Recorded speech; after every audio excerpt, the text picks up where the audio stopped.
नमो विष्णुपादाय कृष्णप्रेष्ठाय भूतले श्रीमते भक्तिवेदांत स्वामी निति नामिने।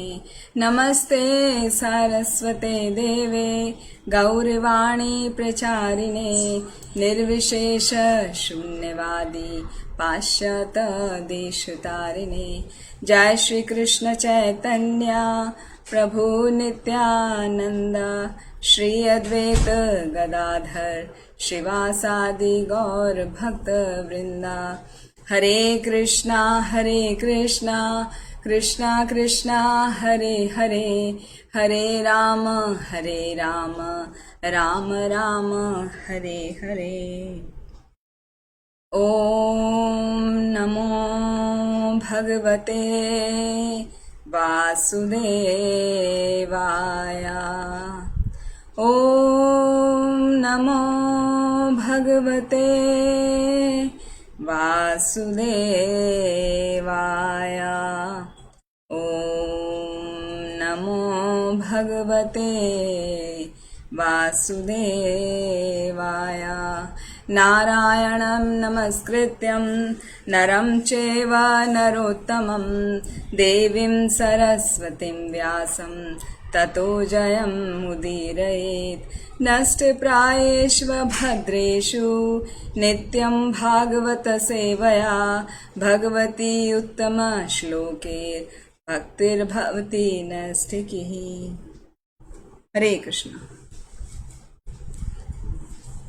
आप सभी का श्रीमद् भागवतम कथामृतम में हार्दिक स्वागत है। आज हमारा छठा स्कंद संपूर्ण होने वाला है। तो पिछले कुछ हफ्तों से हमारा जो चल रहा है चित्रकेतु की कथा चल रही है, जिसमें हमने देखा था चैप्टर 14 जो अध्याय 14 था, उसमें हमने देखा था कि राजा चित्रकेतु शोक कर रहे हैं कि उनको पुत्र की प्राप्ति नहीं हो पा रही थी। तो उन्होंने पुत्र की प्राप्ति के लिए अंगिरा ऋषि को प्रार्थना की थी, तो उनकी कृपा से उनको एक पुत्र की प्राप्ति हो गई थी जो उनकी नियति में नहीं था, तो उसकी जल्दी ही मृत्यु हो गई। तो उनको बहुत शोक हुआ। फिर 15वें अध्याय में हमने देखा था कि अंगिरा ऋषि नारद मुनि के साथ आए और नारद मुनि ने उनको उपदेश दिया। उस बच्चे के माध्यम से उस बच्चे को जीवित कर दिया, मृत बच्चे को, और उपदेश दिया कि जो ये हम जन्म लेते हैं वो बहुत सारे जन्म लेते हैं, तो माता पिता का संबंध किस जन्म का है वो पता नहीं है, तो बहुत सारे जन्म लेते हैं, तो इसलिए हमें अटैच नहीं होना चाहिए। तो उस चैप्टर में हमने वो सीखा था। फिर चैप्टर जो 16 नेक्स्ट वाला अध्याय था, वहां पे हमने पिछली बार देखा था कि राजा चित्रकेतु भगवान संकर्षण की प्रार्थनाएं करते हैं। जब अंगिरा ऋषि और नारद मुनि वहां से गए थे तो उनको बता के गए थे कि आपको क्या प्रार्थनाएं करनी चाहिए। तो वो 7 दिनों तक उन्होंने प्रार्थना करी थी पूर्ण समर्पित भाव से भगवान संकर्षण के प्रति। तो 7 दिनों के अंतर्गत उन्होंने भगवान संकर्षण के दर्शन पा लिए थे और उन्होंने मानव की जो जीवन की जो पूर्णता है उसको उन्होंने बताया था। तो वहां पर हमने पिछली बार यहाँ पर छोड़ा था कि जब भगवान वहां प्रकट हो गए और उनको बता रहे हैं, तो क्या क्या बता रहे हैं। सबसे पहली बात तो उन्होंने ये बताया था, भगवान ने जब चित्रकेतु के सामने प्रकट हुए थे, कि मेरा दर्शन कर पाना आसान नहीं है, कोई बिरला ही मेरा दर्शन कर पाता है। जो भक्ति के भाव को अंजन रूपी आंखों में लगाता है वही मुझे समझ पाता है, अन्यथा कोई नहीं। फिर उन्होंने बताया था कि जो व्यक्ति अपने आप को, अपना जो आध्यात्मिक स्वरूप है उसको भूलकर अपने सांसारिक जीवन में ही लगा रहता है, तो वो क्या होता है, उसका जीवन जो है सुख और दुखों के बीच में वो हिचकोले खाता रहता है और उसके जो कर्म बंधन हैं वो बंधते चले जाते हैं। जिन कर्म बंधनों के प्रति वो जन्म मृत्यु के सागर से बाहर नहीं निकल पाता, उसमें ऐसा फंस जाता है कि एक जन्म के बाद मृत्यु के बाद दूसरा जन्म, फिर मृत्यु, तो वो साइक्लिक प्रोसेस उसका अनलिमिटेड टाइम तक चलता रहता है यदि वो भगवान की तरफ अपना ध्यान नहीं लगाता। तो यहाँ पर भगवान उसको उपदेश दे रहे हैं चित्रकेतु को कि एक बुद्धिमान व्यक्ति को चाहिए कि इस बात का गहराई से अवलोकन करे, उस बात को बहुत ध्यान से देखे कि भौतिक कर्म करते हुए उसको कितने कष्ट भोगने पड़ रहे हैं, और कई बार उसे इच्छा के अनुसार फल मिलता है और कई बार इच्छा के विपरीत उसको परिणाम मिलता है। तो उसको अपनी भौतिक इच्छाओं को त्याग देना चाहिए और साथ में बोले कि हे राजन, यदि आप भौतिक भोगों से अनासक्त रहते हुए इस सार को समझ जाएंगे, किस सार को, कि हमें इसमें भौतिक जीवन में आसक्ति नहीं रखनी है, हमें भगवान की सेवा में भी लगना है। भौतिक जीवन जी है लेकिन भगवान की सेवा में भी लगना है, भगवान को समर्पित करते हुए अपना जीवन बिताना है। तो जब हम इस सार को समझ जाएंगे तो दृढ़ विश्वास के साथ वो मेरा अनुगमन करने लगेंगे। और जब मेरा अनुगमन जो भी व्यक्ति करेगा वो अपने इसी जीवन में मेरा शाश्वत संग प्राप्त करके अपने जीवन का सर्वोच्च पूर्णता को प्राप्त कर सकता है। और जीवन की सर्वोच्च पूर्णता क्या है? भगवान का दर्शन करना, भगवान के धाम को जाना और इस जन्म मृत्यु का चक्र को वहीं पर समाप्त कर देना। यही हमारे जीवन का पूर्णता है, अदरवाइज वो लगातार चलता ही रहता है। तो ऐसे उपदेश देकर भगवान वहां से अंतर्धान हो गए। और उपदेश देने के साथ में जब उनका 7 दिन का ये उन्होंने प्रार्थनाएं की थी तो उनको 2 फल प्राप्त हुए थे। पहला फल था कि उनको भगवान संकर्षण के प्रति उनको अगाढ़ प्रेम, अगाढ़ भक्ति की प्राप्ति हुई। और दूसरा फल था जो सेकेंडरी कहलाता है, गौण फल कहलाता है, कि वो विद्याधर लोगों का उनको स्वामी बना दिया गया। तो जब भगवान वहां से अंतर्धान हुए तो चित्रकेतु ने भगवान को उस दिशा में प्रणाम किया, क्योंकि भगवान जहां थे वहीं उस दिशा को प्रणाम किया और वहां वो चले गए। कहां पर? उनको विद्याधरों का राजा नियुक्त कर दिया गया। और वो भगवान विष्णु का जो एक दिया हुआ विमान था, बहुत ही चमकीला, चमचमाता हुआ सोने के जैसा, उसमें बैठ के वो ब्रह्मांड के सभी लोगों की यात्रा करने लगे। जो कुछ समय के लिए नहीं, वो लाखों वर्षों तक उन्होंने वो यात्राएं की। और सभी सिद्धगण, चारण गण, महर्षि उनका गुणगान करते थे। किनका? चित्रकेतु का। लेकिन चित्रकेतु क्या करते थे? जो विद्याधर लोक था, वहां की जो स्त्रियां थी, उनके साथ में वो भगवान का गुणगान करने में लगे रहते थे और उसी में वो आनंद की प्राप्ति करते थे। भगवान का गुणगान में ही आनंद की प्राप्ति करते थे। और जो उनकी योग सिद्धियां थी और शारीरिक बल था, उनको ऐसा प्राप्त हुआ कि जो कभी कम नहीं होने वाला था। मतलब उनको बहुत सारी योगिक सिद्धियां मिल गई और उनका शारीरिक बल कभी भी कम नहीं हुआ। और इस तरह से वो लाखों वर्षों तक उन्होंने उसका भोग किया। एक बार की बात है, जब वो आकाश मार्ग से चित्रकेतु अपने देदीप्यमान विमान में यात्रा कर रहे थे तो उन्होंने देखा, जब वो कैलाश के पास से गुजर रहे थे, कि भगवान शिव वहां पर बैठे हैं और बड़ी सी सभा है जिसमें बहुत सारे ऋषिगण बैठे हैं और भगवान शिव उनको प्रवचन कर रहे हैं। लेकिन कैसे? उन्होंने अपनी गोद में अपनी पत्नी पार्वती जी को बिठाया हुआ है और हाथ से उनको ऐसे आलिंगन किया हुआ है, पकड़ा हुआ है ना। तो जैसे श्रीमद् भागवतम में बहुत सुंदर ये प्लेट दिखाया गया है, आप देख सकते हैं। जिनके पास श्रीमद् भागवतम है, यहाँ पर सब ऋषिगण बैठे हैं और ये विमान में चित्रकेतु आ रहा है और यहाँ पे भगवान शिव पार्वती जी के साथ में बैठकर प्रवचन कर रहे हैं। तो ऐसे दृश्य को देखकर जब चित्रकेतु ने देखा शिव जी इस तरह से बैठे हैं, हालांकि वो पूरा प्रवचन कर रहे हैं, बिल्कुल भी विस्मित नहीं है, लेकिन उसको थोड़ा सा अजीब लगा कि ये कैसा है, ऐसा कैसे हो सकता है। जो साधारण मनुष्य होता है वो भी अपनी पत्नी को आलिंगन करता है, लेकिन एकांत जगह में। और ये तो भगवान शिव जो हैं वो सभी सभा के सामने बैठे हैं, संपूर्ण ऋषिगण बैठे हैं, उनके सामने इस तरह वो बिठाकर और प्रवचन कर रहे हैं। तो उसको थोड़ा सा अजीब लगा। तो वो वहां पर कहने लगा कि शिव जी, आप तो संपूर्ण जगत के गुरु हैं और तपस्वियों में अग्रणी हैं। हाँ, उनको क्या कर रहे हैं? ग्लोरीफाई कर रहे हैं और वैदिक नियमों का कठोरता से पालन करते हैं। एषम लोक गुरु साक्षात धर्मम वक्ता शरीरिणः आस्ते मुख्या सभायां वै मिथुनी भूय भार्यया जटाधर तीव्र तपः ब्रह्मवादी सभापति महाव्रत धरो। ऐसे उनको उनकी जो क्वालिटीज हैं वो बताते हुए उनका गुणगान कर रहे हैं कि आप तो समस्त लोगों के गुरु हैं। जितने भी लोग वैदिक शिक्षाओं का पालन करते हैं आप उन सबके भी गुरु हैं। आप तो साक्षात धर्म को प्रदान करने वाले हैं, धर्म के वक्ता हैं। और क्या है, समस्त जीवधारी जितने भी हैं, जीवात्माएं हैं, शरीरधारी, उन सभी में सर्वश्रेष्ठ हैं।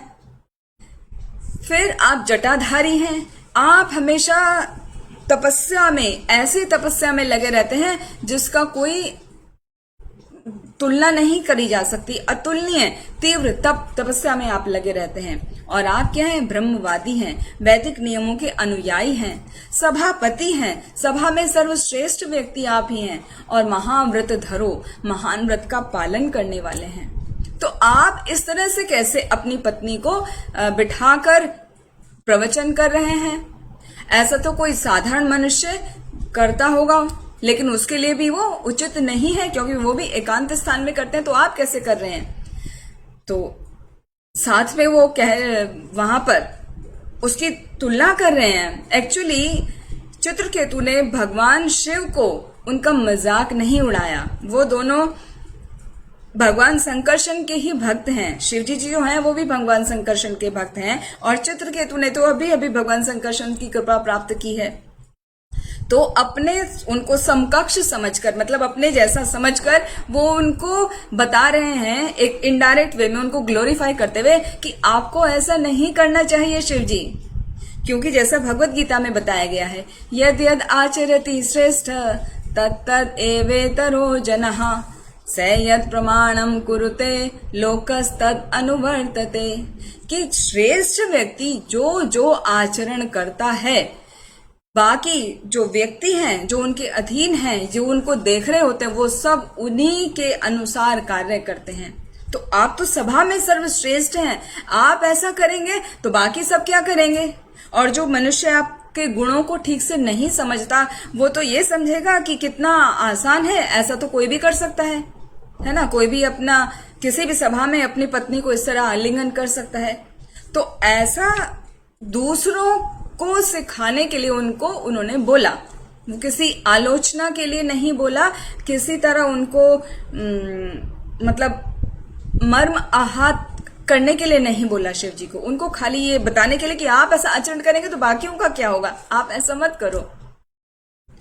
तो भी जब चित्रकेतु के ऐसे वचन सुने तो शिव जी केवल मुस्कुराए, शांत रहे।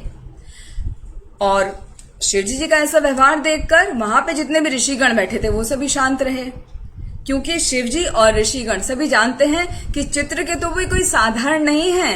वो भी भगवान शिव की महान स्थिति का गुणगान कर रहे हैं। लेकिन दक्ष ने तो, जब हमने देखा था चतुर्थ स्कंद जब हमारा चल रहा था, कि दक्ष ने भी शिव जी का अपमान किया था, लेकिन उसने निंदा की थी, द्वेषवश निंदा की थी। लेकिन यहाँ पे चित्रकेतु द्वेषवश निंदा नहीं कर रहा है, वो तो खाली उसके दिमाग में ये है, मन में ये बात है कि उनको देख के कोई दूसरा गलत व्यवहार ना सीखे, मात्र इतना था। तो वो जानते हैं, इसलिए किसी ने भी उनकी बात का बुरा नहीं माना। और फिर भी शिवजी जी के प्रति इस प्रकार के वचन उनको बोलना, चित्रकेतु को बोलना अच्छा नहीं लगता। तो जब किसी ने कोई रिएक्शन नहीं किया, हाँ, कोई कुछ बोला नहीं, तो वहां जो पार्वती जी जो बैठी थी शिवजी जी के पास, शिवजी की गोद में, तो वो उनको क्रोध आ गया कि एक तो इसकी हिम्मत कैसे हुई ऐसा बोलने का, हाँ, और ऊपर से कोई कुछ बोल भी नहीं रहा है, तो उनसे रहा नहीं गया। वो ही बोलने लगी चित्रकेतु को, अरे कल के बने इस राजा को किसने ये अधिकार दे दिया कि हमारे ऊपर इस तरह का बात करे? वो हर व्यक्ति का, हर वस्तु का स्वामी क्या अब ये बन गया है? ये कितने लज्जा की बात है कि इस सभा में ब्रह्मा जी, चारों कुमार, नारद मुनि, मनु और अन्य अन्य महापुरुष बैठे हुए हैं। तो वो इसका मतलब क्या? वो तो सिद्धांत के अज्ञानी है, वो तो सिद्धांत को भूल ही गए हैं। ये आया है बड़ा सिद्धांत को जानने वाला जो हमें बता रहा है, हाँ, उन्होंने हमें जो हमारा एक्टिविटी है उसको रोकने का प्रयास नहीं करा, ये कर रहा है। क्या इसको पता नहीं है? या शिष्टाचार के नियम भूल गया है? तो ऐसे करके उसको डांटा चित्रकेतु को।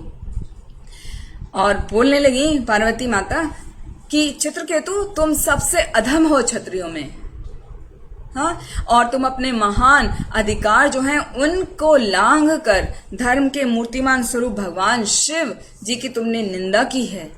और तुम्हारे इस भ्रष्ट व्यवहार के लिए निश्चित ही तुम दंड के पात्र हो, तुमको दंड अवश्य मिलना चाहिए, क्योंकि तुम अभिमानवश सोच बैठे हो कि मैं ही सर्वश्रेष्ठ हूं, लेकिन भगवान विष्णु के चरण कमल प्राप्त करने के अधिकारी तुम नहीं हो। जो भगवान शिव का अपमान करता है वो भगवान विष्णु की कृपा प्राप्त नहीं कर सकता। अरे दुष्ट पुत्र, तुम जाओ और जाके नीच परिवार असुरों के कुल में जन्म लो, इससे तुम्हें बहुत अच्छा सबक मिलेगा और फिर तुम कभी महान लोगों के प्रति इस प्रकार का अपराध करने की हिम्मत नहीं करोगे। ऐसा गुस्से में, क्रोध में आके पार्वती जी ने उनको बोल दिया। हालांकि चित्रकेतु को थोड़ा सा गर्व हो गया था अपने अंदर, क्योंकि अभी उनको भगवान संकर्षण की कृपा प्राप्त हुई थी, तो उन्हें लगने लगा था कि अभी तो मुझे भगवान की कृपा प्राप्त है और मुझे अपने इंद्रियों पर पूर्ण नियंत्रण है, तो यदि मैं किसी का दोष देख रहा हूं तो मैं उसके दोष का उसकी आलोचना कर सकता हूं, दोषों को ढूंढ के उनके दोषों को बता सकता हूं। लेकिन यहां तो पार्वती माता जी तो क्रोधवश उन्होंने श्राप दे डाला। तो जैसे ही श्राप मिला चित्रकेतु को, वो अपने तुरंत ही विमान से नीचे उतर आए और माता पार्वती को नम्रता पूर्वक प्रणाम किया और उनसे कहने लगे दोनों हाथ जोड़कर कि हे माता, मैं आपके श्राप को स्वीकार करता हूं, मुझे इन्हें स्वीकार करने में जरा भी खेद नहीं है। मैं तो भली भांति परिचित हूं कि मेरे जीवन में आने वाले सुख दुख जितने भी हैं वो देवताओं के द्वारा दिए गए मेरे ही पूर्व कर्मों के परिणाम हैं और मैं इसके सर्वथा योग्य हूं। यहाँ पर भक्त का स्वभाव देखने के योग्य है, सीखने के योग्य है। हमें यहाँ पर बहुत ही अच्छी सीख मिलती है कि भक्त का स्वभाव इतना विनम्र होता है कि जीवन की कोई भी अवस्था आए वो भगवान का वरदान मानकर स्वीकार कर लेता है। वो जैसे श्रीमद् भागवतम के 10th कैंटो में श्लोक आएगा, बहुत ही सुंदर है। तत्ते अनुकंपा सुसमीक्षमाणो भुञ्जानेवात्मकृतं विपाकम् हृद्वाग वपुर्भिर्विद्धन् नमस्ते जीवेत यो मुक्ति पदे सदाय भाग। इसका अर्थ क्या है कि व्यक्ति को, भक्त को जो भी परिस्थिति का सामना करना पड़ता है वो हर तरीके से उसको स्वीकार करता है भगवान का वरदान मांगकर, और मन से, वाणी से और शरीर से भगवान की कृपा की याचना करता रहता है हमेशा। तो इस प्रकार वो भगवान में आसक्त होता जाता है और वो समझता है कि जो मुझे कष्ट जो मिल रहा है वो मेरे पूर्व जन्मों के कर्मों का परिणाम है और उसको भोगने से मैं प्योर हो जाऊंगा। तो ऐसा सोच के वो कभी भी परेशान नहीं होता है, जो अच्छा भक्त होता है। और यहाँ पर बताया है संसार चक्रे एतस्मिन् जंतु अज्ञान मोहितः भ्राम्यन् सुखम च दुखम च भुंक्ते सर्वत्र सर्वदा।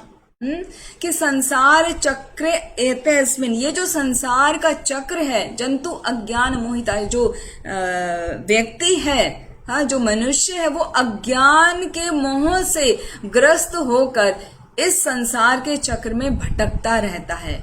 भ्राम्यन, भटकता रहता है, मोहित होके, अज्ञान से मोहित होकर भटकता रहता है। और सुखम च दुखम च, कभी वो सुख का अनुभव करता है, कभी वो दुख का अनुभव करता है। लेकिन वो हर जगह अपने पूर्व कर्मों के अनुसार सुख दुख पाता रहता है। इस बात का उसको एहसास रहता है। जो शुद्ध भक्त होता है, जो भगवान का भक्त होता है, जो भगवान के प्रति समर्पित होता है, वो कभी भी परेशान नहीं होता। तो यहाँ पर हमें ये बहुत बड़ी सीख मिली। फिर आगे बताया जा रहा है कि ये संसार जो है, ये चित्रकेतु बता रहे हैं माता पार्वती को, वो उन्होंने अपना गलती स्वीकार कर ली और साथ में बता रहे हैं कि माता पार्वती को ये जो संसार है वो बहती नदी के समान है, जहां पर एक के बाद एक परिस्थिति का निर्माण होता रहता है। विभिन्न विभिन्न परिस्थितियां हमारे जीवन में आती हैं। क्योंकि ये सब भौतिक परिस्थितियां कष्टदायक हैं और अस्थायी हैं, आज हैं मगर कल नहीं। तो ऐसी स्थितियों में क्या शाप और क्या वरदान, क्या स्वर्ग क्या नरक, वास्तव में सुख और दुख है ही क्या? वो कुछ भी नहीं है। ये सब बदलते रहते हैं। फिर आगे बताए हैं उनको कि माता, हे पार्वती जी, हे माता, आप तो मेरे से अकारण ही कुपित हो गई, बिना वजह ही आप क्रोधित हो गई। मैं लेकिन आपको कोई किसी प्रकार का दोष नहीं देता, क्योंकि मैं जानता हूं कि जो मेरे जीवन में सुख आ रहे हैं या दुख आ रहे हैं वो मेरे ही पूर्व कर्मों के फल हैं। यद्यपि मैंने जो भी कहा था, जो बात शिवजी जी की ग्लोरिफिकेशन में कही थी, उसमें कोई त्रुटि नहीं थी। वो तो ग्लोरीफाई कर रहे थे ना, उनको ग्लोरीफाई किया, उनके बाद में फिर बताया कि आपको ऐसा आचरण नहीं करना चाहिए, क्योंकि यदि आचरण जैसा जैसा आप करेंगे सभापति होकर, वैसा वैसा बाकी लोग देख के करेंगे। तो मैंने तो कुछ गलत नहीं कहा। फिर भी मैं आपसे शाप से मुक्त होने की कोई प्रार्थना नहीं करूंगा। मेरी तो मात्र एक यही इच्छा है कि आपको जो मेरे व्यवहार में कुछ भी गलत लगा हो, कृपया करके उसे क्षमा कर दीजिए। क्योंकि चित्रकेतु के मन में भगवान शिव की निंदा करने की कोई भावना नहीं थी, इसलिए उन्होंने क्या किया, इस शाप को भगवान की इच्छा, विधाता की इच्छा समझकर स्वीकार कर लिया। वो वास्तव में इसके पीछे क्या है? इसके पीछे यह है कि भगवान चाहते थे कि चित्रकेतु जल्दी से जल्दी उनके पास भगवत धाम लौट आए। तो उन्होंने पार्वती माँ के द्वारा उनको अंतः प्रेरणा दिया, जिससे चित्रकेतु को असुर बनने का अवसर मिले। उसको शाप दिया गया पार्वती जी के द्वारा, जिससे वो जल्दी से जल्दी अपने पापों का क्षय कर दे, अपने सभी पापों का, और मुक्ति का मार्ग प्रशस्त करके वो भगवत धाम को आ जाए। तो ऐसा उन्होंने वहां पर बताया। फिर पार्वती जी को जब वो शांत कर दिया चित्रकेतु ने, तो चित्रकेतु वापस से अपने विमान पे चढ़ के और वहां से चले गए। शांत कैसे किया कि हे माता, मेरा कोई इसमें त्रुटि नहीं है, मैंने कुछ गलत नहीं कहा, ना ही मेरे मन में कोई अपराध भावना थी, उनको निंदा करने की कोई भावना नहीं थी। लेकिन आप जो मुझे श्राप दिया है मैं उसको स्वीकार करता हूँ, ये उनको कह के उनको शांत करके वहां से वो चले गए। चित्रकेतु वहां से चले गए और जितने भी वहां पे सभा में उपस्थित व्यक्ति थे वो सभी चित्रकेतु को ही देखने लगे। तो चित्रकेतु को शाप मिलने के बाद भी वो निर्भीक बना रहा, उसे किसी प्रकार का डर नहीं लगा। तो शिव जी और वहां पार्वती जी और जितने भी सभी उपस्थित लोग हैं वो सभी विस्मित हो गए, आश्चर्यचकित रह गए कि ऐसा कैसे हो गया। तो उसके बाद नारद मुनि, अन्य ऋषिगण और जितने भी भगवान के वहां पे पार्षद थे, उनकी उपस्थिति में शिवजी जी पार्वती जी को कहने लगे कि हे सुंदरी, हे पार्वती, क्या तुम्हें वैष्णवों की महानता का बोध हो गया है? भगवान के दासों का दास जो होता है वो किसी भी प्रकार से भौतिक सुख में रुचि नहीं रखता। तो कैसे हो गया तुम्हें वैष्णव की महानता? वैष्णव की महानता क्या है? जैसे अभी आपने उनको श्राप दिया, तो ना तो वो श्राप से डरे, उसके बदले में उन्होंने आपको रिस्पेक्ट किया, है ना, आपको प्रणाम किया और आपको माता, हे माता कहकर आपको संबोधन किया, आपके श्राप को स्वीकार किया, एक्सेप्ट किया। चौथी बात। पांचवा, हाँ, उन्होंने अपने आप को गलती किया ऐसा स्वीकार किया, है ना, कि मुझसे गलती हो गई है, यदि मुझसे कोई त्रुटि हो गई तो कृपया मुझे क्षमा करें, ऐसा बोला था ना। और इस संबंध में जो ये घटना घटी उसके बदले में उन्होंने अपनी कोई सफाई नहीं दी। तो ये होती है वैष्णवों की महानता। तो अब तो तुम्हें वैष्णव की महानता का बोध हो गया होगा। जो भगवान के दासों के भी दास होते हैं वो कभी भौतिक सुख में रुचि नहीं रखते। उनका तो एकमात्र उद्देश्य होता है भगवान की सेवा करना, और अपने भगवान की सेवा करते करते वो जीवन की प्रत्येक स्थिति में वो निर्भय हो जाते हैं, चाहे वह स्वर्ग हो या नरक हो या मुक्ति हो, अपवर्ग हो, कुछ भी। नारायण परः सर्वे ना कुतश्चन बिभ्यति, स्वर्ग अपवर्ग नरकेषु अपि तुल्यार्थ दर्शिनः। कि जो नारायण परा, जो नारायण की सेवा में लगे रहते हैं, ना कुतश्चन बिभ्यति, वो कभी भी नहीं डरते हैं, कहीं भी किसी भी स्थिति में नहीं डरते हैं। स्वर्ग अपवर्ग नरकेषु, चाहे उनको स्वर्ग मिले, चाहे उनको नरक मिले या उनको मुक्ति की प्राप्ति हो, वो कभी भी डरते नहीं हैं। हाँ, तुल्यार्थ दर्शिना, और सभी को वो समान रूप से देखते हैं, समदर्शी उनका भाव होता है। तो ऐसे ही भक्त भगवान को प्रिय होते हैं। कौन? जो समदर्शी होते हैं, आसक्ति और घृणा से परे होते हैं, और वो हमेशा शांत रहते हैं। तो शिव जी बता रहे हैं कि मैं भी भगवान नारायण को अत्यंत प्रिय हूं, और इसलिए कभी भी व्यक्ति को हमारे आसक्ति और द्वेष रहित कार्यों से विस्मित नहीं होना चाहिए। जैसा आता है वैष्णवेर क्रिया मुद्रा विज्ञ न बुझाए। वैष्णव क्या करते हैं, वो भी उत्तम वैष्णव, उत्तम कोटि के जो वैष्णव करते हैं वो साधारण व्यक्ति नहीं समझ सकता। तो इसी प्रकार भगवत गीता में भी बताया गया है कि भगवान जो हैं वो किसी से द्वेष नहीं करते हैं, तो उत्तम वैष्णव का भी वही स्थिति होता है।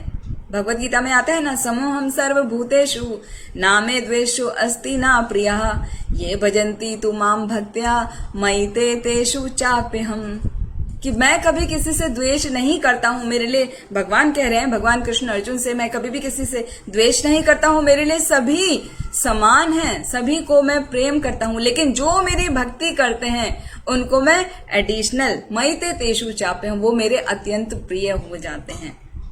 तो जो कुछ लोगों को लगता है कि भगवान हमसे द्वेष करते हैं, हमारे साथ तो सब कुछ खराब होता है, बुरा होता है, और दूसरों के साथ तो अच्छा हो रहा है, तो ऐसा नहीं है। जो भगवान के प्रति पूर्ण रूप से समर्पित हैं, उनकी सेवा करते हैं, भगवान उन पर एडिशनल कृपा करते हैं, वो भगवान के प्रिय हो जाते हैं। बाकी भगवान का किसी से द्वेष नहीं है, किसी से अलग कोई व्यवहार नहीं है, सब उनके लिए समान है। तो इसी प्रकार जो वैष्णव होता है उसकी क्रिया मुद्रा को समझना आसान नहीं है, और तुम क्या उसको साधारण समझ बैठी, हाँ, और साधारण समझ बैठ के तुमने उसको श्राप दे डाला। तो इस प्रकार जब महाराज चित्रकेतु अपने मित्र शिवजी जी की निंदा उस समय कर रहे थे, ऐसा प्रतीत हो रहा था, तो वास्तव में वो निंदा नहीं कर रहे थे मेरी, वो तो महान भक्त हैं। मैं चाहता तो मैं भी कह सकता था ना उसको, चित्रकेतु को, क्योंकि वो तो मेरे समकक्ष है, उसको मैं बोल सकता था कि तुम भी तो विद्याधर स्त्रियां जो हैं उनके साथ में भोग कर रहे हो। हाँ, लेकिन मुझे पता है उसकी स्थिति, वो भले ही विद्याधर लोक की स्त्रियां हैं, लेकिन वो तो कर रहे हैं भगवान का गुणगान ना, वो भोग नहीं कर रहे हैं। तो हमारा तो सेम ही है स्तर, तो इसलिए तुम उसको समझ नहीं पाए। और हमारा जो हंसी मजाक का था ना, वो आपस में फ्रेंड्स के बीच चलता है, तो तुम तो अकारण ही परेशान हो गई, तुम उस बात को समझी नहीं।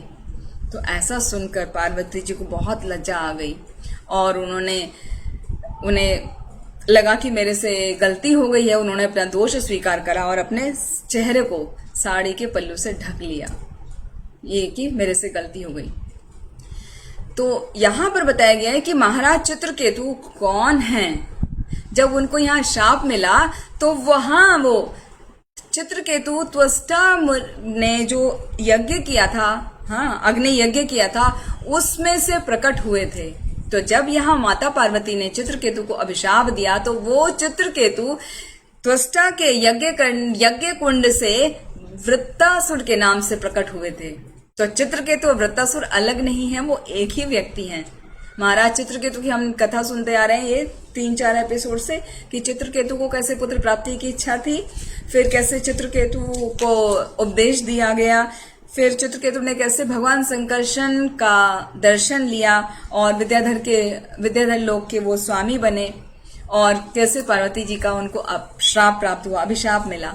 तो वही विद्याधर वृत्तासुर के नाम से विख्यात हुए, जो हमने उसकी कथा पहले के चैप्टर्स में सुनी थी, कि वृत्तासुर यज्ञ कुंड से प्रकट हुए और वो इंद्र की हत्या करने के लिए प्रकट किए गए थे ना। तो इंद्र को मारने के लिए, और फिर इंद्र ने दधीचि ऋषि के अस्थियों से वज्र का निर्माण किया था, और उस वज्र के निर्माण से वृत्तासुर का वध हुआ था। और वृत्तासुर तब भी भगवान को ही पूरी तरह वो ग्लोरीफाई करते हुए उन्होंने शरीर का त्याग किया था, तो भगवान उनको भगवत धाम ले गए थे। तो ये पूरे एपिसोड के पीछे एक यही कारण था कि भगवान चाहते थे कि मेरा भक्त जो है चित्रकेतु, वो भी काफी समय से पृथ्वी पर विचरण कर रहा है, उसको मुझे अपने पास बुलाना है, उससे मुझे अपनी सेवा लेनी है।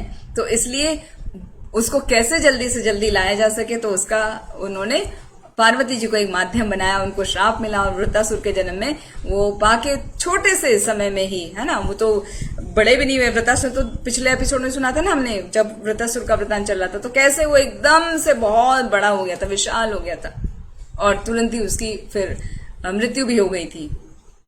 हालांकि उसका सिर काटने में 1 वर्ष लग गया था पूरा। तो इस प्रकार कोई भी जो घटना होती है ना, उसके पीछे भगवान का ही कुछ कारण होता है, क्योंकि भगवान ही सर्व कारण के कारण हैं।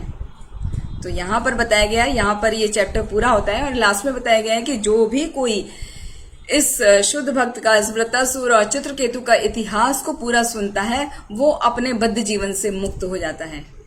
लेकिन यदि कोई अवैष्णव के मुख से सुनता है तो उसका उद्धार नहीं होगा। जैसा कि पद्म पुराण में श्री सनातन गोस्वामी बताते हैं, कोट करते हैं, अवैष्णव मुखोद्गीर्णम पूतम हरि कथामृतम श्रवणम नैव कर्तव्यम सर्पो उच्छिष्टम यथापयः।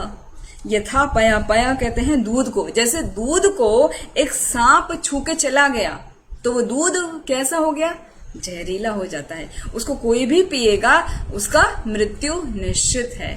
तो जिस प्रकार एक दूध को सर्प छू दे और उसकी मृत्यु निश्चित होती है, उसी प्रकार यदि ऐसी कथाओं का श्रवण हम अवैष्णव के मुख से सुनते हैं तो वो भगवत धाम की प्राप्ति नहीं कराएगा। तो भगवत धाम की प्राप्ति के लिए हमें ध्यान रखना चाहिए कि हमें किससे सुनना है। वैष्णव कैसे ढूंढेंगे, जो परंपरा में आता हो उससे हमें श्रवण करना चाहिए। यहाँ पर हमारा ये अध्याय पूरा होता है और अध्याय 18 शुरू होता है। इंद्र को ईर्ष्या हो जाती है, इंद्र सबके मृत्यु का कारण बनते हैं। जैसे अभी हमने पिछले अध्याय में सुना था कि अदिति के जो 12 पुत्र हैं, आदित्य, हाँ, उन सब ने जन्म लिया और फिर एक एक करके वो विभिन्न विभिन्न रूपों में भगवान की भक्ति में लगे रहे और उसमें से 12वां जो पुत्र था वो भगवान स्वयं अवतार लिए उरुक्रम के नाम से, हाँ, या उनको वामन देव भी माना जाता है। उरुक्रम मतलब बौना जो ब्राह्मण, तो बौना ब्राह्मण तो वामन देव ही हैं। तो भगवान की अंतरंगा शक्ति के रूप में प्रकट हुए। तो यहाँ पर जब ये कथा बता रहे हैं शुकदेव गोस्वामी परीक्षित महाराज को कि अदिति के जो 12 आदित्य पुत्र हुए हैं और दीति के पुत्रों का वो वर्णन करने लगे, जो हमने चैप्टर 6 में, अध्याय 6 में जब हमने सुना था कि पूरी दक्ष की कन्याओं की वंशावली 60 वहां पे पूरा डिटेल में आया है, तो आप पीछे अपना वो वाला वीडियो सुन सकते हैं। तो वहां पर बता रहे हैं कि जो दीति के पुत्र हैं, जैसे हिरण्याक्ष और हिरण्यकशिपु, हिरण्याक्ष का वध किया था वराह, भगवान ने वराह का अवतार लेके किया था, और हिरण्यकशिपु का वध किया था नरसिंह भगवान ने। हाँ, वो हम नरसिंह भगवान का हम अगले उसमें सुनेंगे, अगले स्कंद में आएगा।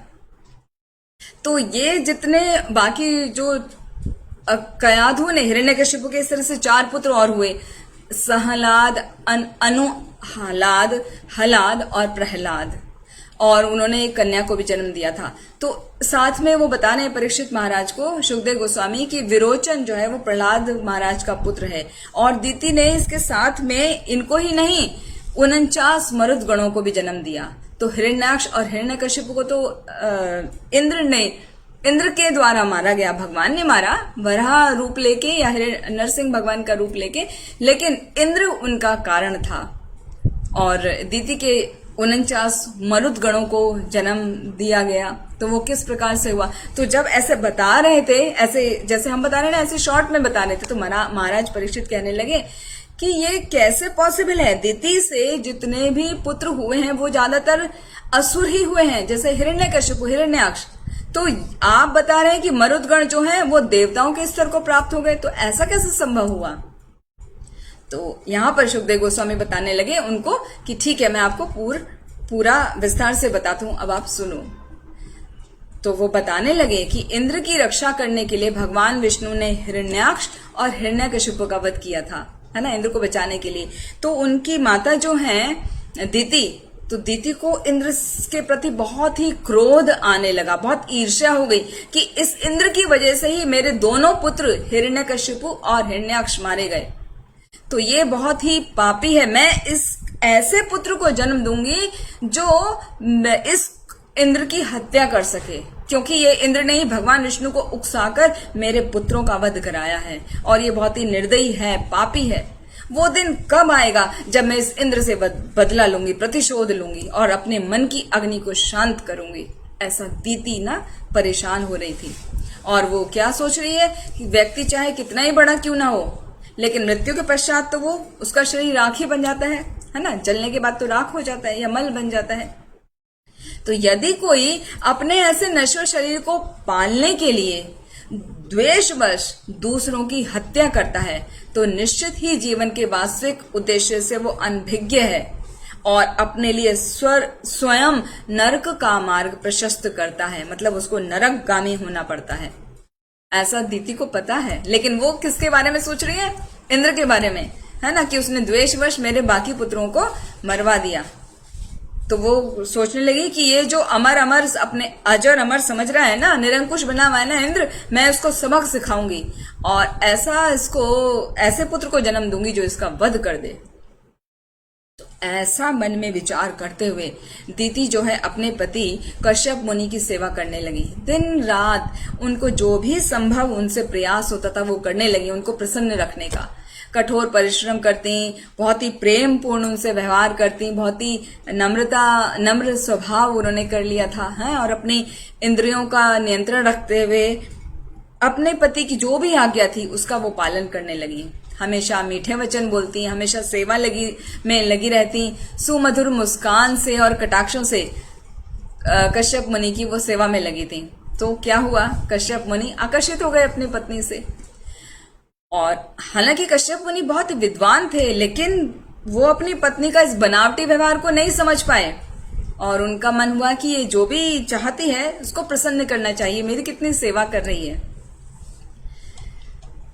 वास्तव में देखा जाए तो सृष्टि के आरंभ में जब ब्रह्मा जी ने जब सृष्टि की थी तो भौतिक आसक्ति जो पुरुष और स्त्री के बीच होनी चाहिए वो नहीं थी, है ना। हमने देखा था कैसे शबलाश्व और हरियाश्व को सबको नारद मुनि ने क्या बना दिया था, सन्यासी बना दिया था, उनको सन्यास दे दिया था। तो वो जो आकर्षण होना चाहिए वो स्त्री पुरुष के बीच में नहीं था।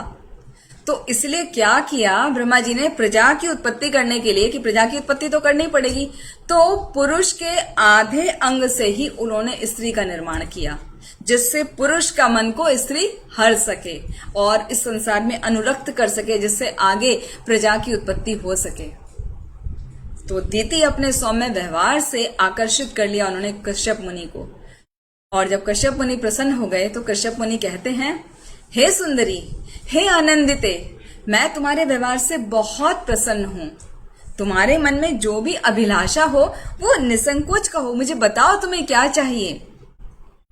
यदि कोई भी स्त्री अपने पति को अपने व्यवहार से प्रसन्न कर लेती है तो फिर इस जगत में तो क्या, पर जगत में भी उसको प्राप्त करने के लिए कुछ मुश्किल नहीं रह जाती, वो जो भी कहेगी उसको मिलेगा।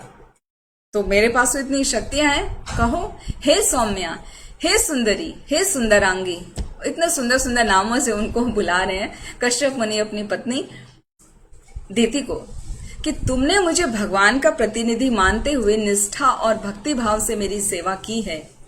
तुम्हारी जो भी मनो अभिलाषा हो वो मुझे बताओ, उसको पूरा करना मेरा कर्तव्य है। तो दीति उनके ऐसे वचन सुनकर प्रसन्न हो गई। वो बोलने लगी कि हे पतिदेव, हे महात्मने, मैं अपने पुत्रों को खो चुकी हूँ, हिरण्याक्ष और हिरण्यकशिपु। यदि आप मुझ पर प्रसन्न हैं तो मुझे ऐसे अमर पुत्र का वरदान दीजिए जो इंद्र का वध कर सके। कश्यप मुनि भौचक के रह गए। अरे ये इसने क्या मांग लिया, वो उन्होंने तो कभी भी सोचा भी नहीं था, सपने भी में नहीं सोचा था कि मेरी पत्नी का हृदय जो है इतनी उसमें गलत भावना पनप रही होगी या कुछ कुत्सित इच्छा अंदर पनप रही होगी। हाँ, वो इंद्र के वध के विचार से ही बड़े दुखी हो गए और स्वयं को धिक्कारते हुए सोचने लगे कि मैं इंद्रिय भोग के विलास से बहुत आसक्त हो गया, जो मेरा मन मेरी पत्नी के वशीभूत हो गया। इसमें दीति का कोई दोष नहीं है, स्त्रियों का तो स्वभाव ही ऐसा होता है, लेकिन मैं तो पुरुष हूं, मुझे तो बुद्धिमता से काम लेना चाहिए था। मुझ जैसा पापी निश्चित ही नरकगामी होगा। ऐसा सोच के वो परेशान होने लगे और सोचने लगे, कहने लगे कि बाहर से देखने पर स्त्री जो कैसी होती है, उसका चेहरा शरद ऋतु में खिले हुए कमल के समान सुंदर होता है। बोली कैसी होती, बहुत मीठी होती है, कानों में ऐसा लगता है जैसे रस घोल रही हो। लेकिन सावधानी पूर्वक उनके हृदय को टटोला जाए, स्त्रियों के हृदय को टटोला जाए तो घातक खंजर ही मिलेगा, जिसमें किसी ना किसी का नुकसान पहुंचाने का ही विचार होगा। तो संसार में ऐसा कौन है जो स्त्रियों के मन को जान सके। यहाँ पे चाणक्य पंडित भी बताते हैं, विश्वासो नैव कर्तव्यः स्त्रीषु राजकुलेषु च, कि दो प्रकार के व्यक्तियों पर कभी भी विश्वास नहीं करना चाहिए, राजनीतिज्ञ और स्त्री। ये शास्त्रों की आधिकारिक शिक्षाएं हैं। तो स्त्रियों के साथ किस प्रकार उठना है, बैठना है, इसमें हमें विशेष सतर्कता बरतनी चाहिए। यहाँ पे जो स्त्रियों की बात हो रही है वो आम स्त्रियों की बात हो रही है। जो भक्त होते हैं, जो वैष्णवियां होती हैं, वो पूर्ण क्योंकि ज्ञान प्राप्त कर लेते हैं तो उनका ऐसा व्यवहार नहीं होता है। वहां पे देखा ना, दो बहनें थी, अदिति और दीति। अदिति के पुत्र हुए आदित्य, वो सभी कितना उत्तम कोटि के हुए और भगवान उरुक्रम भी उनके गर्भ से प्रकट हुए। लेकिन दीति कैसी है? दीति वैष्णवी नहीं है, वो उन्होंने वैष्णव वाला व्यवहार ही नहीं किया। तो ऐसा नहीं है कि हाँ स्त्री जो वर्ड यूज किया जा रहा है वो सभी के लिए कॉमन है, वो उनके लिए है जो वैष्णवी नहीं है, जो वैदिक ज्ञान का अनुसरण नहीं करती, उनके लिए शब्द है। तो मन से विचलित मत होइएगा, इस बात का ध्यान रखिएगा। तो यहाँ पे ये बता रहे हैं कश्यप मुनि कि जो स्त्रियां होती हैं ना साधारण, वो क्या अपने उद्देश्य का प्राप्त करने के लिए पुरुषों के साथ अत्यंत घनिष्ठता का व्यवहार करती हैं, लेकिन वास्तव में उनसे प्रेम नहीं करती। वो तो अपने फायदे के लिए अपने पति का, पुत्र का, भाई का, किसी की भी हत्या करवा सकती हैं, दूसरे से करवा सकती हैं। हाँ, और लेकिन मैं तो अभी फंस गया हूं, मैं तो अपने वचन को वापस नहीं ले सकता, और इंद्र की हत्या तो सर्वथा अनुचित है। तो अभी सोचने लगे कि मैं क्या ऐसा करूं कि मैं इस समस्या से बाहर आ सकूं।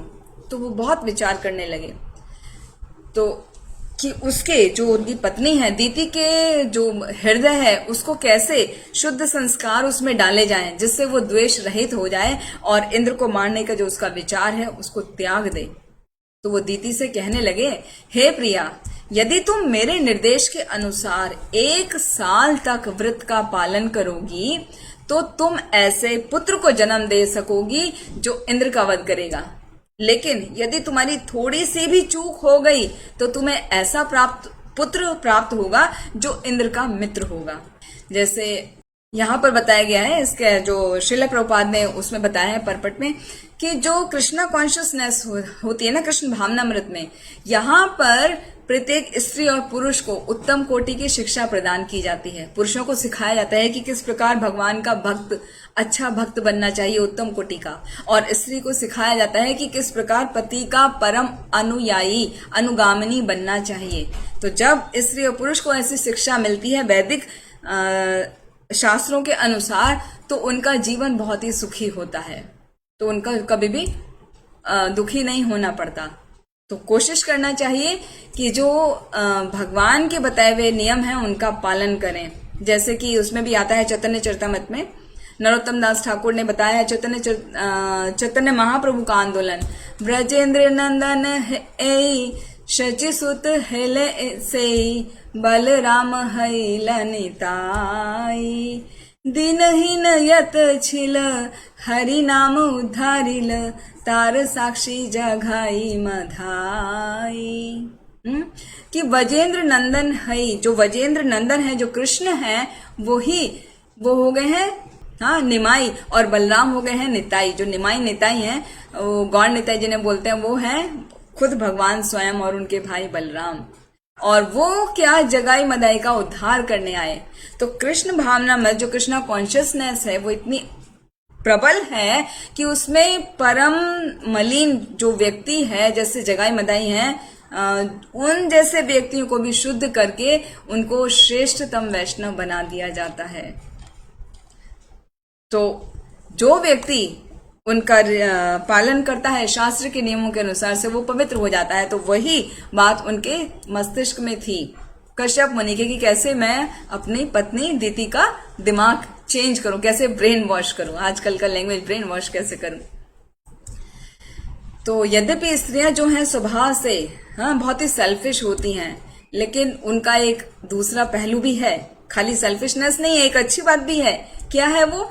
कि वो सहज ही पुरुष का अनुगमन करना चाहती हैं, पुरुष मतलब अपने पति का अनुगमन करना चाहती हैं। तो उनकी इस बात को देखते हुए उनको अच्छे व्यवहार में प्रशिक्षण कर पाना आसान है, उनको अच्छा प्रशिक्षण देना चाहिए। तो अच्छा प्रशिक्षण कब दिया जाएगा? जब जो पुरुष है, जो पति है, उसको सही पता हो कि क्या करना है शास्त्रों के अनुसार, तभी वो अपनी पत्नी को बदल सकता है अच्छे प्रशिक्षण के द्वारा। तो इस बात का लाभ उठाते हुए कश्यप मुनि कहने लगे कि हे देवी, इस व्रत को करने से तुम पूरी तरह, जब तुम करोगी ना, तो तुम्हें पूरी तरह अहिंसा का पालन करना होगा। तुम्हारे कारण किसी प्राणी को कष्ट नहीं होना चाहिए। इस दौरान तुम किसी को शाप मत देना, झूठ मत बोलना, हमेशा द्वेष रहित रहना, किसी से एनवियस मत होना। बहुत ध्यान से सुनिएगा, ये हम सब भी अपने अंदर लागू कर सकते हैं। ये जो बहुत अच्छी अच्छी बातें हैं सभी स्त्रियों के लिए कि क्या करना चाहिए। और ये व्रत के समय पे कभी भी अपने बाल और नाखूनों को मत काटना, हड्डी या खोपड़ी से जो अस्पर्श वस्तु हैं उनको मत छूना। तुम ना तो दुर्जनों पर क्रोधित होना, ना उनसे बात करना और ना ही उनका संग करना। जो दुर्जन हैं, हाँ, जो अच्छे नहीं हैं, उनसे ना तो बात करना, ना ही उनका संग करना, ना ही उन पर क्रोधित होना।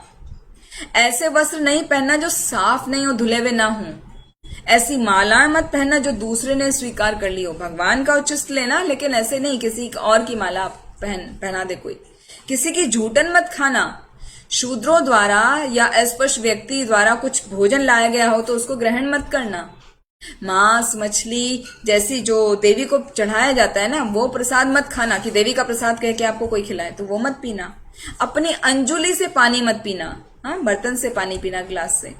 और भोजन करने के बाद अपना हाथ, मुंह और पैर को जरूर धोना। शाम के समय, संध्या का जब समय होता है, अपने बालों को खुला रख के या बिना आभूषणों से सजे धजे बाहर मत जाना। और यदि किसी वजह से तुम्हारा मन शांत नहीं है तो बाहर मत जाना। और जब बाहर जाओ तो हमेशा अपने शरीर को अच्छे प्रकार से वस्त्रों से ढककर ही निकलना। रात को जब सो तो अपने पैरों को धोए बिना मत सोना और गीले पैर से भी नहीं सोना, धो के उनको अच्छे से सुखा के तब सोना। और लेटते समय इस बात का ध्यान रखना का कि तुम्हारा जो सिर है, जो मुख है तुम्हारा, वो उत्तर में या पश्चिम में ना हो, यानी या तो आपका दक्षिण में हो या पूर्व में हो। यही उत्तम दिशाएं होती हैं सोने के लिए। तो आप देखें तो ये सारी बातें शास्त्रों में बताई गई हैं, क्या उचित है करने के लिए और क्या अनुचित है। ये खाली दीदी को ही नहीं बता रहे हैं, वो हम सब को भी सीखने के लिए कि हमें क्या करना चाहिए क्या नहीं। प्रातःकालीन जब उठो, हाँ, दीदी को बता रहे हैं कि तो ब्रेकफास्ट करते हो ना, तो ब्रेकफास्ट करने से पहले स्नान करना, स्वच्छ वस्त्र पहनना, स्वयं को हल्दी, कुमकुम, चंदन, इन सब वस्तुओं से सजाना। और उसके बाद गायों को, ब्राह्मणों को, लक्ष्मी देवी जी को और भगवान श्री हरि नारायण की पूजा करना। तो मतलब पूजा करके तब आप ब्रेकफास्ट करना, उससे पहले नहीं। तो इस व्रत का पालन करने वाली जो स्त्रियां हैं उनको पुष्पमालाएं ऑफर करना, चंदन लेप देना, आभूषण देना, हाँ, उनको देना जो इस व्रत का ऑलरेडी पालन कर रही हैं। और जो पुत्रवती स्त्रियां हैं उनकी पूजा करना सभी साज सामग्रियों के साथ में। और जो गर्भवती स्त्री को अपने पति की पूजा करनी चाहिए, उसकी स्तुति करनी चाहिए। पति को ऐसा मानना चाहिए कि उसका पति जो है उसके गर्भ में ही स्थित है जब वो कंसीव कर लेती है। तो इन बातों का ध्यान रखोगी तो तुम्हें जरूर जैसा तुम चाहती हो वैसा उत्तम पुत्र की प्राप्ति होगी। अंत में कश्यप मुनि कहने लगे कि हे देवी, तुम यदि 1 वर्ष तक श्रद्धा पूर्वक इस व्रत को करोगी, इस व्रत का नाम है पुंसवन व्रत, तो निश्चय ही इंद्र की हत्या करने वाला पुत्र तुम्हें प्राप्त होगा। और तुमने जरा से भी चूक कर दी तो ऐसा पुत्र मिलेगा जो इंद्र का मित्र बन जाएगा। मतलब वो इंद्र की हत्या नहीं करेगा, इंद्र का मित्र हो जाएगा। तो ऐसा सुनकर दीति को लगा, अरे वाह, ये तो बड़ा अच्छा अवसर है, मुझे खाली 1 ही वर्ष व्रत का पालन करना है और मुझे ऐसा पुत्र मिल जाएगा जो इंद्र की हत्या कर सके। तो वो अपने पति से कहने लगी, उनको बहुत विश्वास दिलाने लगी कि आप जो भी कह रहे हैं ना, मैं उसका अक्षरशः मतलब जैसा आप बोल रहे हैं वर्ड टू वर्ड वो मैं पालन करूंगी। और उसके बाद वो गर्भवती हो गई। फिर क्योंकि वो दृढ़ता से, कठोरता पूर्वक जो सभी बातें बताई हैं उनका पालन कर रही थी, तो वो उसका वो कठोरता पूर्वक पालन करने से इंद्रदेव अभी चिंतित हो गए। इंद्रदेव को लगा ये तो मेरी हत्या का षड्यंत्र चल रहा है। तो इंद्रदेव बहुत परेशान हो गए। उन्होंने क्या किया, उन्होंने वेश बदला और दीति का सेवक बनकर आ गए। उन्हें लगा कि जान है तो जहान है ना, कि जान रहेगी तो ही तो कुछ होगा। तो वो दीति वास्तव में उनकी मौसी है ना, वो अदिति के पुत्र हैं और ये दीति उनकी मौसी है। तो वो सोचने लगे कि क्या है, जान है तो जहान है, जाके मौसी की सेवा कर लेते हैं कुछ दिनों।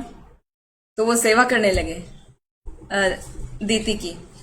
डेली जंगल में जाते, वहां से फल फूल, कंदमूल, लकड़ी, कुशा घास, पत्ती और जो फल और जल, जो भी चीज की आवश्यकता थी वो उचित समय पे लाके दीति को देने लगे। ये कुछ इस प्रकार है जैसे शिकारी होता है ना, वो हिरन को पकड़ना होता है तो क्या करता है, वो कई बार हिरने की चमड़ी ओढ़ लेता है। तो हिरन दूर से नहीं समझ पाता तो उसको वो पकड़ लेता है दूसरा, उसका साथ का शिकारी। तो उसी प्रकार यहाँ पे जो इंद्र है वो श्रद्धा पूर्वक दीति का सेवक बनकर स्वांग रचाकर उसकी सेवा कर रहा था। लेकिन उसके मन में तो एक ही बात थी कि जैसे ही ये दीति अपने व्रत के पालन में चूक करेगी ना, मैं उसका लाभ उठा लूंगा। तो उसके मन में ये बात थी। लेकिन दीति बहुत सतर्क थी। 1 वर्ष लगभग पूरा होने को आया, मगर उसने रत्ती भर भी कोई दोष उसको मिल ही नहीं पाया इंद्र को। तो उसकी चिंता प्रति क्षण बढ़ने लगी कि अभी क्या होगा, ये तो पुत्रों का जन्म का टाइम आ गया है, समय आ गया है। तो भय उसको घर कर गया। तो और ज्यादा सतर्क हो गया कि कैसे मैं उसका फॉल्ट फाइंड करूं। तो एक दिन की बात है, दीति इतने समय से वो तपस्या कर रही है ना। सुबह बताया था कि ब्रेकफास्ट से पहले वो पूरा भगवान की सेवा करके, उनका स्नान करके, भगवान की सेवा करके, ब्राह्मणों को खिला के तब ही खाना है। और रात को जब सोना है तो भी हाथ मुंह पैर धो के पहुंच के अच्छे से तब सोना है। बाकी दिन भर भी वो सब एक्टिविटी चलती रहेंगी। तो ये सब करते करते 1 साल तक वो कैसी हो गई, दुर्बल हो गई। और एक दिन वो इतना थकी थी, शाम के समय उसने भोजन जब किया तो उसको मन नहीं हुआ कि वो उठ के हाथ पैर मुंह धोए, और वो ऐसी सो गई, वहीं पर सो गई, मुख धोया नहीं। तो इंद्र को अवसर मिल गया। क्या उसने व्रत का भंग कर दिया ना। उन्होंने कहा था कश्यप मुनि ने कि बिना हाथ मुंह धोए सोना नहीं, पैर धो के, पैर खाली गीले भी नहीं सोना, पैर धो के सुखा के तब। तो एक दिन उसने नहीं कर पाई। तो इंद्र को तो अवसर मिल गया, तो उसने समय नहीं गंवाया और क्या किया, अणिमा सिद्धि का प्रयोग किया। इंद्र को तो 8 सिद्धियां है ना। तो अणिमा का मतलब होता है लघु से लघु होना, सूक्ष्म से भी सूक्ष्मतर होना। तो एक अणु के जैसा वो रूप लिया और उसके मुख में प्रवेश कर दिया, है ना। जैसे सोने में मुख खुल जाता है ना, खराटे लेते हैं। तो दीति की ऐसी हालत थी। तो उसके मुख में प्रवेश होकर उसके गर्भ में प्रवेश हो गए इंद्रदेव। और दीति को तो कुछ पता नहीं चला, वो तो गहरी नींद में सोई थी। और वहां पे क्या किया, साथ में अपने वज्र को लेके गए, वो भी सूक्ष्म हो गया था अपनी योग शक्ति के द्वारा। तो वो जो भ्रूण था, जो अंदर बेबी था, फीटस था, उसको 7 टुकड़ों में काट दिया अपने वज्र से इंद्र ने। लेकिन इंद्र को बड़ा आश्चर्य हुआ कि ये जो 7 टुकड़े काटे हैं वो तो शिशु बन गए और वो जोर जोर से रोने लगे। तो घबरा के इंद्र बोलने लगा, मत रो मत रो, माँ रुत माँ रुत। माँ माने नहीं, रुत माने रो, माँ रुत मत रो मत रो। तो वो कह के और फिर से हर एक का फिर से 7 टुकड़े कर दिए। तो अब ऐसे कितने टुकड़े हो गए, 7 7 जा 49। तो 49 टुकड़े हो गए। और सभी हाथ जोड़कर वो प्रार्थना करने लगे। वो टुकड़े नहीं थे, वो 49 के 49 क्या हो, शिशु बन गए, छोटे छोटे शिशु बन गए। और वो हाथ जोड़कर इंद्र को प्रार्थना करने लगे कि हे देवराज इंद्र, हम तो आपके छोटे भाई हैं, आप हमें क्यों मारना चाहते हैं, हम तो मरुदगण हैं, आप ही ने तो हमारा नामकरण किया है, मारुत मारुत, तो हम तो मरुदगण हैं, 49 हैं, आप हमें क्यों मारना चाह रहे हैं। जब इंद्र ने देखा कि दीति के ये पुत्र 49 जो पुत्र अभी अभी हुए हैं, प्रकट हुए हैं, तो वो तो मैत्री का भाव दिखा रहे हैं और मेरे मन में तो उनको मारने का भाव है। तो उनका एकदम हृदय परिवर्तित हो गया, इंद्र का हृदय परिवर्तित हो गया, क्योंकि तुम मेरे भाई हो इसलिए अब तुमको मुझसे डरने की आवश्यकता नहीं है, मैं तुम्हें नहीं मारूंगा।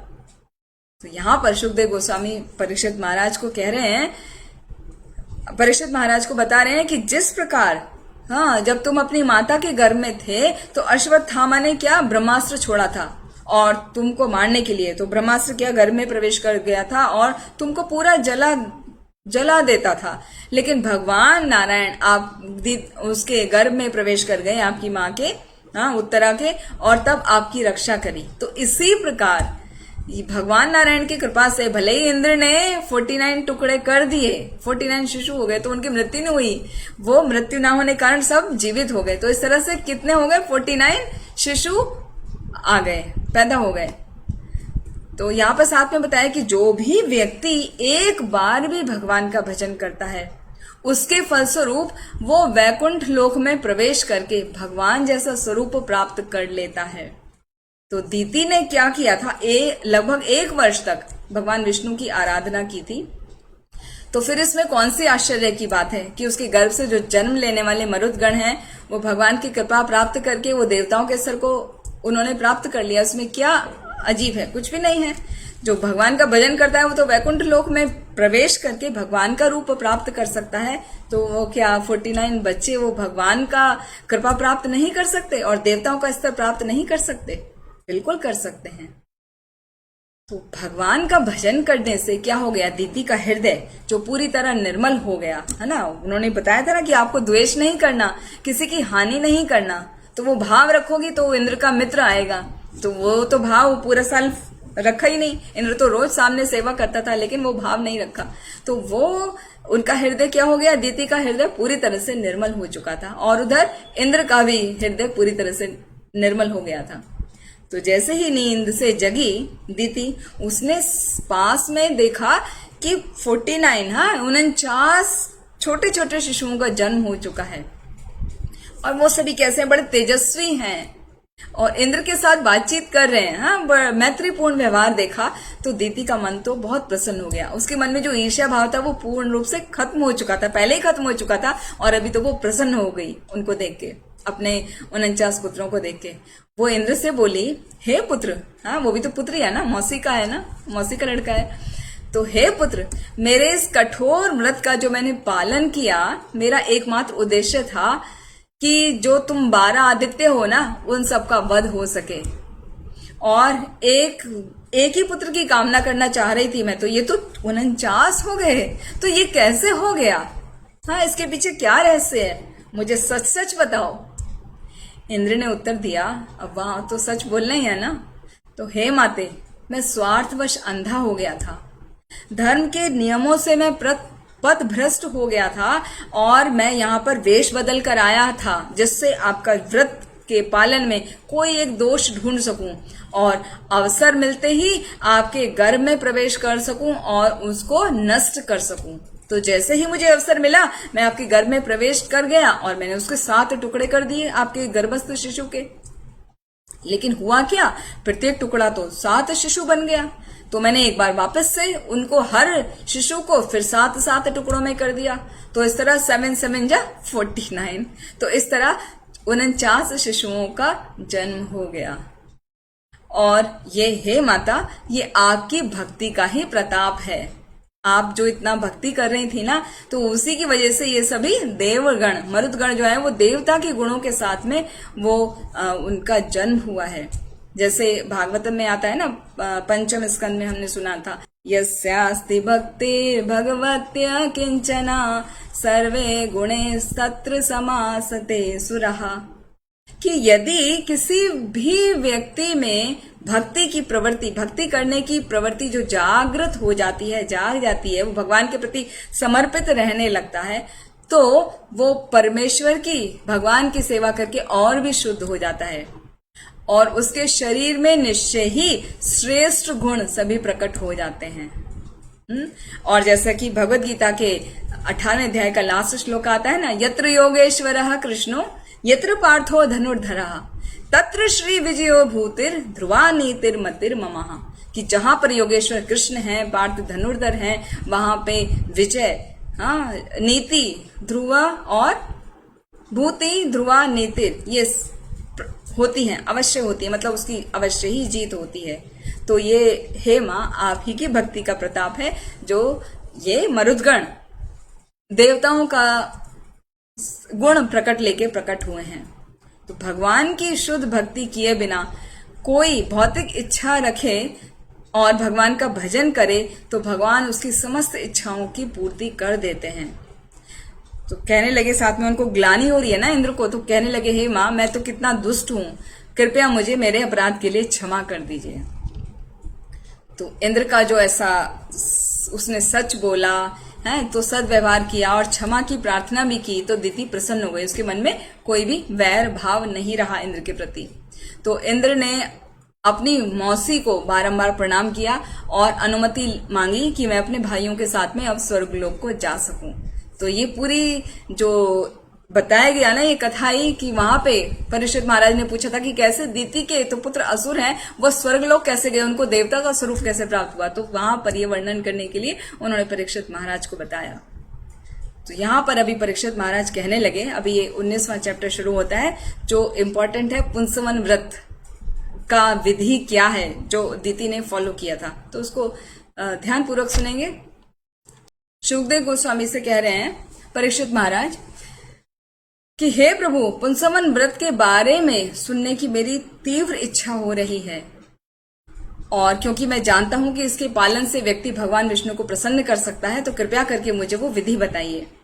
तो शुकदेव गोस्वामी कहने लगे कि ये जो अघन का महीना, अघन को मार्गशीर्ष भी बोलते हैं, जो अभी शुरू हुआ है, कार्तिक के बाद जो महीना शुरू होता है उसको मार्गशीर्ष का महीना कहा जाता है। तो अघन के महीने में या मार्गशीर्ष के महीने में शुक्ल पक्ष की प्रतिपदा के दिन जो भी स्त्री अपने पति के निर्देश अनुसार इस व्रत का आरंभ करती है तो उसको फिर सद्गुण वाले विद्वान पुत्रों की प्राप्ति होती है, पुत्र या पुत्र की प्राप्ति होती है। तो उसे करना क्या चाहिए, उसका विधि विधान क्या है कि सर्वप्रथम तो पहले उसे मनुष्य के जन्म की ये कथा सुननी चाहिए जो अभी पिछले अध्याय में सुनी हमने। फिर प्रातः स्नान करके स्वच्छ श्वेत वस्त्र धारण करके सुयोग्य ब्राह्मणों के निर्देशन में लक्ष्मी नारायण की पूजा करनी चाहिए। तो ये जो पुंसवन व्रत है वो वास्तव में लक्ष्मी नारायण की पूजा ही है। तो वो पूजा कैसे करनी है, बहुत सुंदर सुंदर इसमें श्लोकों हैं कि भगवान की पूजा करते समय उसे प्रार्थना करनी चाहिए भगवान नारायण को पहले कि हे भगवान, यद्यपि आप समस्त ऐश्वर्यों के स्वामी हैं, मैं आपसे कुछ भी नहीं चाहती। आप तो समस्त स्वयं श्री लक्ष्मी देवी जी के पति हैं, श्रीमती लक्ष्मी देवी जी के पति हैं और समस्त प्राणियों के स्वामी हैं। मैं आपको करबद्ध प्रणाम करती हूँ। यहाँ पे भक्त ऐसा क्यों करता है, क्योंकि भक्त जानता है कि भगवान की प्रशंसा किस प्रकार की जाए। जैसे ईशोपनिषद में आता है इन्वोकेशन, पहला श्लोका, ओम पूर्णमदः पूर्णमिदं पूर्णात् पूर्णमुदच्यते पूर्णस्य पूर्णमादाय पूर्णमेवावशिष्यते।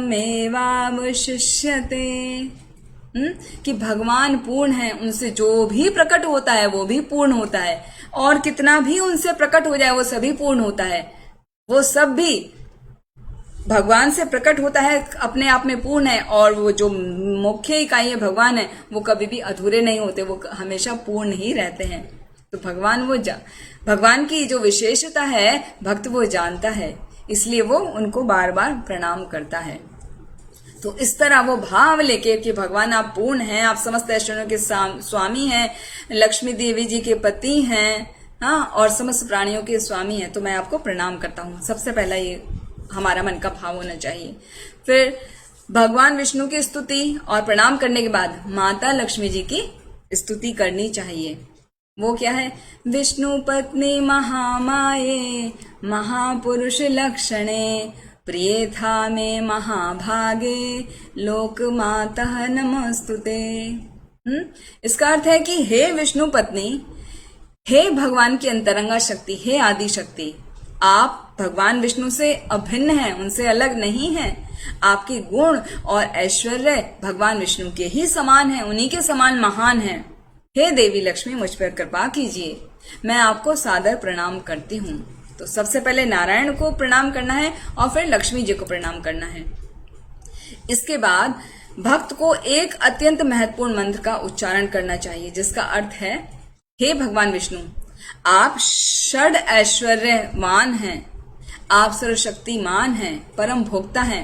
हे लक्ष्मीपति, आप सदैव विश्वक्सेन जैसे पार्षदों से घिरे रहते हैं और मैं आपके चरण कमलों में सादर प्रणाम करता हूँ और यह समस्त सामग्री आपकी पूजार्थ समर्पित करता हूँ। जो सामग्री है वो क्या है? वो है भगवान के चरण, हाथ और मुख को धुलाने के लिए जल, उसका एक पात्र अलग से, भगवान के स्नान के लिए एक जल का पात्र अलग से, भगवान के वस्त्र, भगवान का उपवीत, भगवान के आभूषण, गंध, पुष्प, धूप, दीप, ये सब भगवान की इन सब सामग्रियों से पूजा करनी चाहिए और इन सब को अर्पित करते हुए भगवान इस मंत्र का उच्चारण करना चाहिए। वो और जब भगवान को वो अर्पित कर दें तो बोलना चाहिए घी की आहुति देते हुए 12 बार, ओम नमो भगवते महापुरुषाय महाविभूति पते स्वाहा इति। तो इस तरह ये मंत्र बोलते हुए 12 आहुतियां देनी चाहिए घी की उस हवन में, जो आप हवन कर रहे हैं। लक्ष्मी नारायण समस्त प्रकार के वर और सौभाग्य को प्रदान करने वाले हैं, इसीलिए सृष्टि का जो प्रत्येक व्यक्ति है वो उसका सर्व प्रमुख कर्तव्य है भक्ति करना। तो उसे क्या करना चाहिए? भूमि पर दंडवत प्रणाम करते हुए 10 बार इस मंत्र का उच्चारण करते हुए प्रार्थना करनी चाहिए। भगवान से क्या प्रार्थना करनी चाहिए? मंत्र अभी बताया था ना, ओम नमो भगवते महापुरुषाय महाविभूति पतिये स्वाहा। इसको 10 बार बोलते हुए प्रार्थना करनी चाहिए, हे भगवान विष्णु, हे माता लक्ष्मी, आप संपूर्ण सृष्टि के स्वामी हैं। यद्यपि भौतिक संसार में माता लक्ष्मी भौतिक शक्ति के रूप में प्रकट होती हैं, वास्तव में वे आपकी अंतरंगा शक्ति हैं। हे प्रभु, आप समस्त शक्तियों के स्वामी हैं, आप देवाधिदेव हैं और आध्यात्मिक गतिविधियों की मूर्तिमती, मतलब मूर्तिमान श्री लक्ष्मी जी समस्त सद्गुणों की निधि हैं, मतलब उनमें सभी समस्त गुण हैं और आप ही उन सद्गुणों के एकमात्र भोक्ता हैं। चूंकि आप तीनों लोगों के सर्वोच्च नियंत्रक और हितैषी हैं, मेरी यही कामना है कि आपकी कृपा से मेरी मनोवांछाएं पूर्ण हों। यहाँ पर ध्यान देने की बात है, जो प्रार्थनाएं होती हैं वो भगवान का ग्लोरिफिकेशन होता है, भगवान के गुण का, उनके लीलाओं का वर्णन होता है, वही प्रार्थनाएं होती हैं। फिर आगे जब ये सब प्रार्थनाएं कर लें तो वहां करने के बाद में वहां जो सामग्री है उसको हटाकर वहां से साफ कर देना चाहिए और फिर भगवान का हाथ मुंह धुलाना चाहिए, जो प्रक्षालन के लिए जल हमने रखा था एक पात्र में। उसके बाद जो उस स्त्री का पति है उसको भगवान विष्णु का प्रतिनिधि स्वीकार करते हुए भगवान का प्रसाद उसे देना चाहिए और उसकी पूजा करनी चाहिए। यदि पत्नी इस व्रत को करने में असक्षम है, मतलब यदि वो नहीं कर पाती है किसी वजह से, तो पति को इसका पालन करना चाहिए, क्योंकि 1 वर्ष का लंबे समय का है, डेली ऐसा करना है। तो ऐसी स्थिति में दोनों को फल प्राप्त होगा। तो निरंतर ये भगवान विष्णु लक्ष्मी नारायण की पूजा 1 वर्ष तक करनी चाहिए और उसके बाद जब कार्तिक का महीना आता है, कार्तिक की पूर्णिमा के दिन पत्नी को उपवास रखना चाहिए। फिर अगले दिन जब प्रतिपदा होती है उस दिन स्नान करके भगवान की पूजा करनी चाहिए और जो गृह सूत्र जो बताए गए हैं उन सब के अनुसार विभिन्न प्रकार के व्यंजनों को तैयार करें, विशेष रूप से घी मिश्रित जो पायसन होता है, भगवान को पायसन यानी खीर बहुत पसंद होती है। तो यज्ञ अग्नि में इस खीर की 12 आहुतियां दें और उसके पश्चात पति को चाहिए कि सभी ब्राह्मण जिनको वहां बुलाया गया है पूजा के लिए उनकी सादर वंदना करें और उनसे आशीर्वाद प्राप्त करें। फिर जो आचार्य हैं, मुख्य आचार्य जो पूजा के लिए बुलाए हैं, उनको आसन देके उनको प्रसाद ऑफर करें, प्रसाद खिलाएं उनको। और जब वो सब हो जाए, ब्राह्मण सब भोजन कर लें, तत्पश्चात वो जो खीर है वो खीर का प्रसाद जो वो स्त्री को खाना चाहिए। तब जो संतान की प्राप्ति होती है पूरा 1 साल ये व्रत करने के बाद में, तो वो जो संतान होती है वो बहुत ही ज्ञानवान, विद्वान, सत्यनिष्ठ और भक्त होता है। और पुत्र तो ऐसा है, उसके साथ साथ में समस्त सौभाग्य की प्राप्ति होती है और वो उस स्त्री को और उसके पति को साथ साथ में उनको ऐश्वर्य, उनके पति की दीर्घायु हो जाती है, उनकी ख्याति होती है और सुंदर निवास उनको प्राप्त होता है। और ये पुंसवन व्रत इतना पावरफुल है, ऐसा नहीं है कि केवल वही स्त्री जिसको पुत्र प्राप्ति की इच्छा है वो ही करे। इसको यदि कोई कुंवारी लड़की जिसका अभी विवाह नहीं हुआ है, यदि वो करती है तो उसको सुयोग्य पति मिल जाता है। और कोई ऐसी स्त्री जिसका बहुत उम्र हो गया है और उसने विवाह नहीं किया, तो पुत्र भी नहीं है, विवाह नहीं हुआ है, तो उसके पालन से, इस व्रत के पालन से उसको वैकुंठ की प्राप्ति होती है। और यदि किसी स्त्री के बच्चे जन्म लेते मर जाते हैं तो उनको दीर्घायु संतान प्राप्त होती है। यदि कोई कुरूप स्त्री है तो वो रूपवान बन जाती है। और सबसे महत्वपूर्ण तो यह है कि इस पुंसवन व्रत के द्वारा भगवान विष्णु और उनकी पत्नी लक्ष्मी देवी अत्यंत प्रसन्न हो जाते हैं। तो मुख्य जो है वो क्या है? तस्मिन् तुष्टे जगत तुष्टा। जगत, हाँ, भगवान को जब प्रसन्न कर दिया जाता है तो पूरा जगत तुष्ट हो जाता है। तो जब भगवान विष्णु और नारायण और लक्ष्मी जी को प्रसन्न कर दिया तो उनको किसी भी चीज की कोई कमी नहीं रह जाती, उनको सब चीज की प्राप्ति होती है। तो यहाँ पर इस तरह ये पुंसवन व्रत की विधि का जो अध्याय है वो पूर्ण होता है और साथ ही हमारा छठा स्कंद आज संपूर्ण हो गया। 2 मिनट में हम देखते हैं आज के सत्र में हमने क्या क्या खास बातों को सीखा। वो जो इम्पोर्टेंट पॉइंट्स हैं, एक तो हमने सीखा था कि जो भक्त होते हैं वो भगवान के प्रति पूर्ण रूप से समर्पित होते हैं और जब वो भगवान की सेवा करते हैं समर्पण के साथ में, तो उनके अंदर भगवान के जैसे गुण, देवताओं के जैसे गुण अंदर अपने आप आ जाते हैं। तो ये इम्पोर्टेंट है। तो इसी का, इन शिक्षाओं का पालन करते हुए हमें भगवान की भक्ति करना चाहिए। और जो कृष्ण भावनामृत है, जो इस्कॉन है, उसको हमें, उसकी जो शिक्षाएं हैं जो श्रीमद् भागवतम और भगवत गीता पर आधारित हैं, उनको सीखना चाहिए। तो उनको सीख के क्या होगा?